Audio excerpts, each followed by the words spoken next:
Dalam nama Bapa dan Putra dan Roh Kudus. Amin. Allah Bapa di surga, kami ucap syukur dan terima kasih atas hari baru yang Kau berikan kepada kami. Kami juga bersyukur bahwa Kau memberikan kepada kami suatu realitas yang seringkali menjauhkan kami daripada-Mu. Iblis, setan, kuasa kegelapan. Hari ini Yesus dituduh menjadi penghulu setan, Beelzebul. Bantu kami ya Tuhan, supaya mata batin kami dapat melihat, merasakan, mengalami bahwa kekuatan seperti itu telah dikalahkan oleh Putra-Mu Yesus. Terpujilah nama-Mu kini dan sepanjang masa. Amin. Saudaraku yang terkasih, sejak zaman Yesus pun, Yesus mengusir banyak setan. Bahkan dalam tugas-tugas perutusannya, tugas pertama yang diberikan kepada para rasul adalah usirlah setan sebelum tugas-tugas yang lain. Ini mempunyai makna yang sangat dalam menurut saya, bahwa setan itu mempunyai dua aspek penting. Dia menguasai, tapi juga dia mempengaruhi.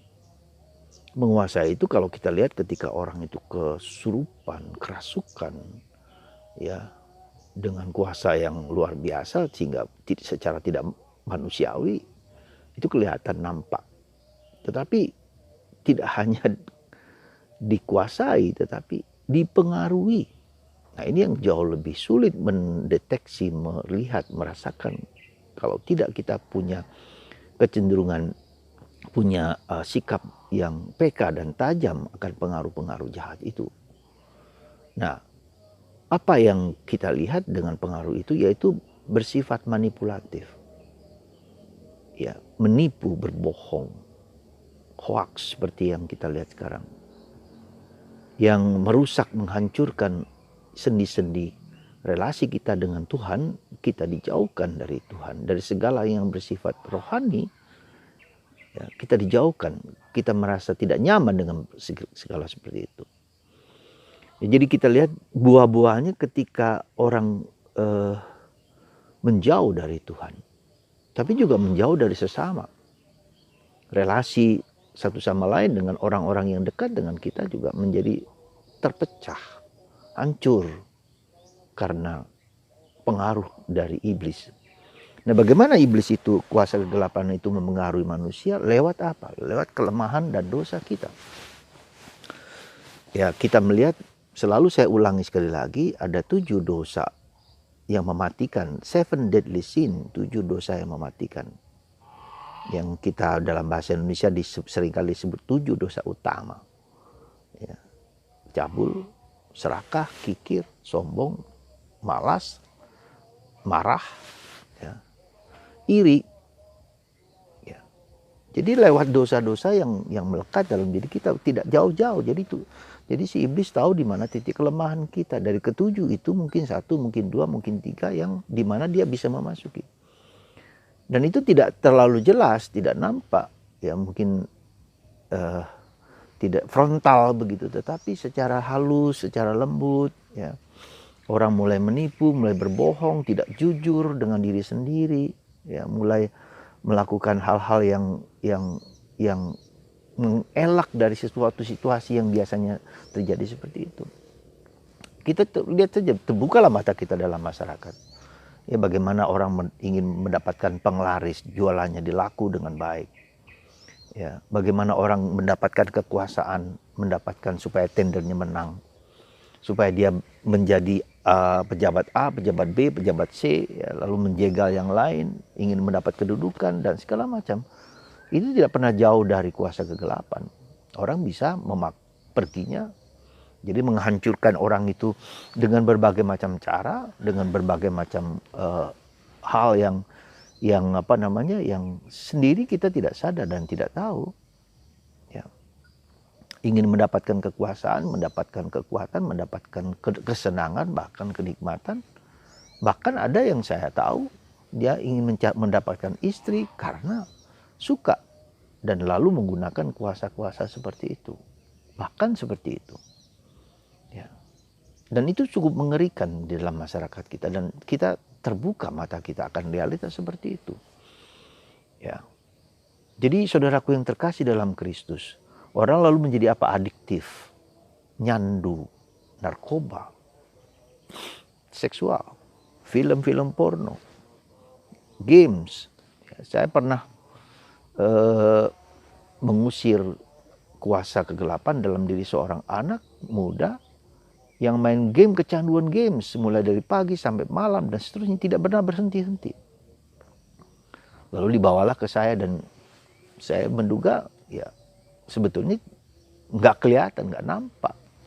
Tapi ketika saya mulai mendoakan, mulai nampak, kelihatan bahwa dia menyerang saya dan mau memukul saya. Oh, ternyata itu pun sudah dipengaruhi. Maka orang yang adiktif, nyandu games yang tak henti-hentinya, itu bisa jadi dipengaruhi oleh kuasa kegelapan lewat permainan games itu, lewat orang-orang yang menciptakan permainan itu sehingga orang suka dengan permainan itu.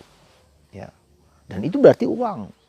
Ya. Demikian juga dengan berbagai macam hal, hoax segala macam, penipuan-penipuan, kebohongan-kebohongan, manipulatif. Coba perhatikan, dan itu kita tidak sadar.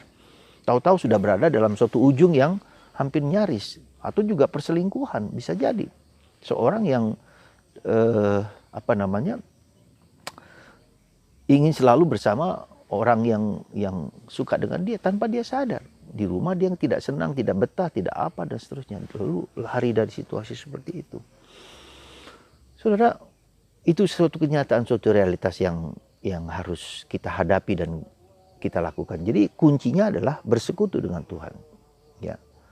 Kita saja para biarawan, biarawati, kita para imam atau bersekutu terus-menerus berjuang, berusaha untuk apa? Untuk selalu dekat dengan Tuhan, membaca kitab suci, membaca firman, mendengarkan renungan, membaca berdoa rosari. Itu adalah salah satu cara supaya kita semakin dekat dengan Tuhan. Tapi juga semakin dekat dengan Tuhan, serangan juga tidak semakin ringan.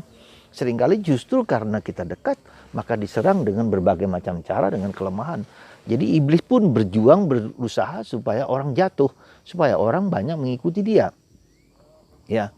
Jadi itu, jadi tetap perjuangan ya dalam doa, dalam perlindungan dari Tuhan.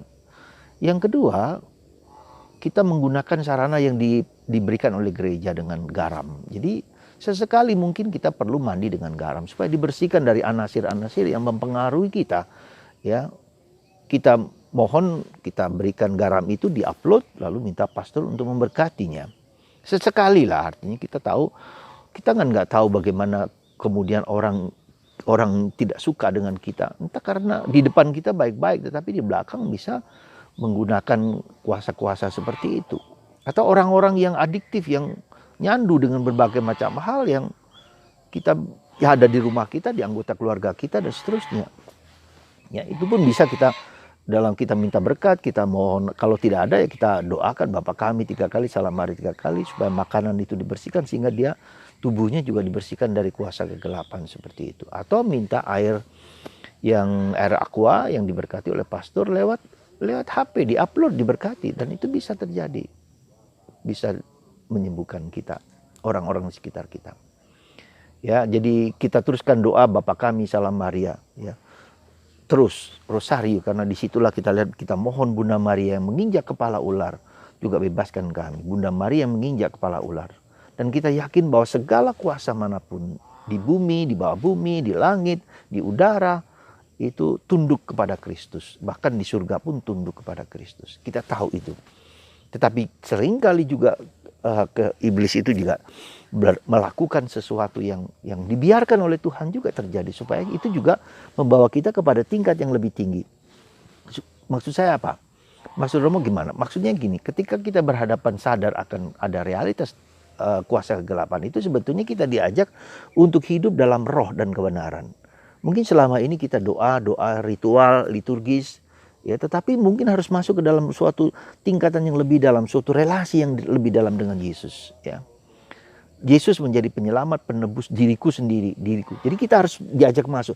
Nah, ini transisi seperti ini sebetulnya kita diajak untuk masuk dalam roh, hidup dalam roh dan kebenaran.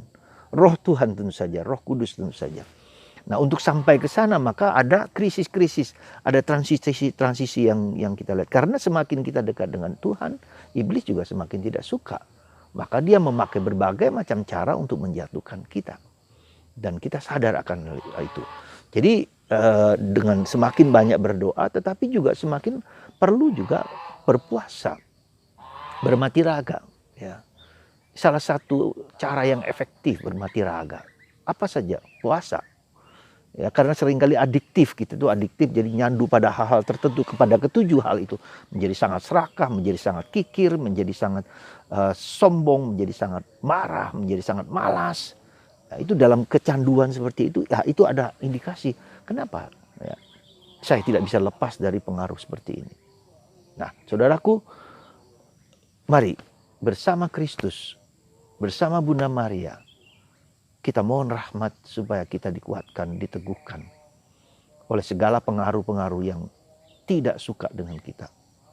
Dan semakin kita bersatu dengan Kristus, semakin iblis akan menghancurkan kita. Gereja, maka dalam doa eksorsisme yang dituliskan oleh Paus Pio Leo ke-13 dikatakan kuasa-kuasa kegelapan seperti itu. Malaikat agung Mikael, Gabriel, dan Rafael kita undang untuk menghancurkan si Lucifer itu. Yang dengan segala pengaruhnya, dengan segala laskarnya yang taat kepadanya. Saudara, percayalah, dalam nama Yesus kita menang, tapi harus berjuang.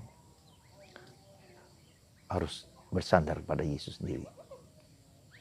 Kita tidak mampu dan tidak bisa.